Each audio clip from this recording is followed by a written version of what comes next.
you know? Okay, so two things happen when you're aimless. Okay, so the first is you get anxious. And the reason you get anxious is because anxiety computes aimlessness. So if you drop someone in the middle of a desert, the reason they're anxious is because it's not because they don't know which way to go. It's because there are way too many places to go, right? Every direction. And that's aimlessness, is like every direction beckons. That's way too complicated. And your brain literally signals that with anxiety. Okay, so aimlessness and anxiety are the same thing, but it's worse. Your brain is set up to produce positive emotion. Literally, this is what the positive emotion system does. It computes decrease between you and a goal.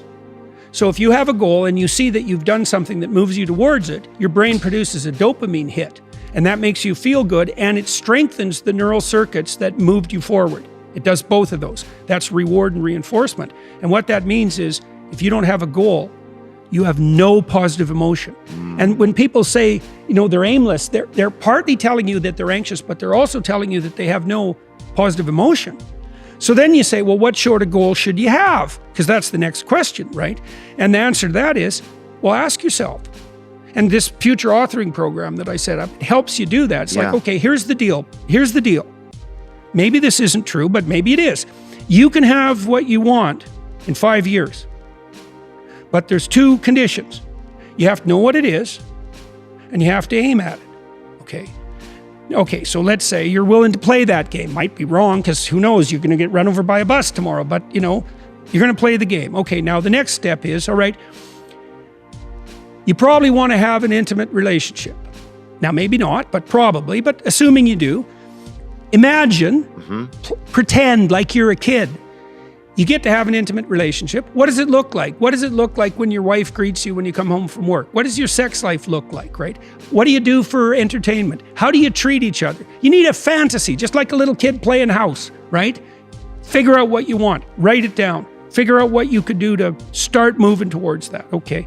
Do that with your family relationships. Do that with your friendships. Do that with your career.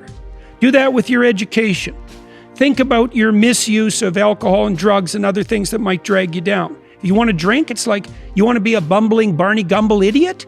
Like, you want to drink? Okay, what do you mean by that exactly? How often? How much is too much? How are you going to constrain that, and why? Develop a vision, and you have to do that in dialogue with yourself, right? It's like, if I could have what I wanted, what would satisfy me? And you might think, well, I could never get that. And I could say, well, maybe not, but I'll tell you one thing, man.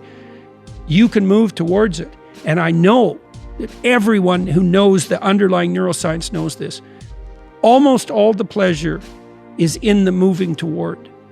So even, you know, you don't want to set up a goal that's so high that there's just no possibility that a schlub like you could ever manage it. But God only knows what your upper limit is, you know. But if you set up a goal that you think is, you know, just on the edge of conceivability, then every time you move even a tiny bit towards that, you're going to think, good work, man, good work. You get a little kick from that. You get a little stronger from that.